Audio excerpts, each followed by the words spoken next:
Hybrid জাতের টক ও মিষ্টি স্বাদের টমেটো চাষ করে লাভবান হচ্ছেন পঞ্চগড়ের চাষিরা। তারা বলছেন এবার ব্যাপক হারে টমেটোর চাষ হলেও আবহাওয়ার কারণে ফলন কম হয়েছে, তবে ভালো দামে টমেটো বিক্রি করতে পারছেন তারা। পাশাপাশি টমেটোর আড়তে কর্মসংস্থান হচ্ছে অনেক নারী পুরুষের। রফিকুল ইসলামের তথ্য ও ছবিতে প্রতিবেদন। পঞ্চগড় সদর উপজেলার ২০০-রও বেশি আড়ত এখন ভরে আছে লাল সবুজ টমেটোতে। আর সেই টমেটো রক্ষণাবেক্ষণের কাজে ব্যস্ত নারী ও পুরুষ শ্রমিকরা। এখন জন্ম সনদ দিয়ে খোলো বিকাশ স্টুডেন্ট অ্যাকাউন্ট। নিজের বিকাশ নিজে কর। প্রায় এক যুগ ধরে সদর উপজেলার হারিভাষা, চাকলা, হাফিজাবাদ ইউনিয়নে চাষ হচ্ছে হাইব্রিড জাতের টক ও মিষ্টি টমেটো।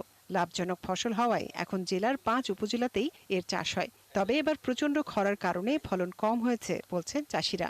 তারপরেও বিক্রি ভালো হওয়ায় লাভ পাচ্ছেন। খরার জন্য এই বছর টমেটো বেশি হয় নাই, যদি হয় ১০০ মন, ওখানে ৫০-৬০ মন এই বছর আসে।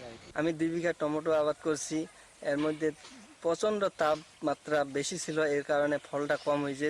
বিঘা প্রতি আমাদের ৪০,০০০ টাকা খরচ, কিন্তু বিঘায় আমরা বিক্রি করেছি লাখ টাকার উপরে। প্রতিমন টমেটো আকার ভেদে আড়তে বিক্রি হচ্ছে ১৪০০ থেকে ২০০০ টাকায়। আর ফরমালিন মুক্ত এসব টমেটো যাচ্ছে ঢাকা সহ দেশের বিভিন্ন অঞ্চলে। টমেটোর সরবরাহ বাড়ায় বিভিন্ন আড়তে কর্মসংস্থান হয়েছে প্রায় ১০,০০০ নারী পুরুষের। চিটাগাঙ্গে পাঠাই, ঢাকায় পাঠাই। এখানে কৃষকের ন্যায্য মূল্য যেটা আছে সেটাই আমরা এখানে দিয়ে দিই। টমেটো আবাদ ভালো হয়েছে, কিন্তু ফলন যদি জমিতে কম থাকে, তা টমেটো কম হলেও টাকা পাচ্ছে গৃহস্থ। কৃষি কর্মকর্তারা বলছেন এখানকার টমেটোর মান ভালো, তাই চাষিরা ভালো দামে বিক্রি করতে পারছেন।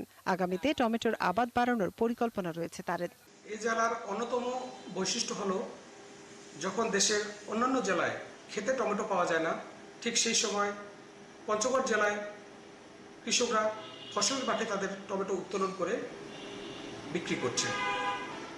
এই জেলায় উৎপাদিত টমেটো দেশের বিভিন্ন জেলায় যাচ্ছে। এ ধারা অব্যাহত থাকলে আগামীতে টমেটো আবাদ বৃদ্ধি পাবে। জেলায় এবার ৭৩৩ হেক্টর জমিতে টমেটো চাষ করা হয়েছে, আর উৎপাদনের লক্ষ্যমাত্রা ধরা হয়েছে প্রায় ২৫,০০০ মেট্রিক টন। মনিরা কাজুরি, ৭১।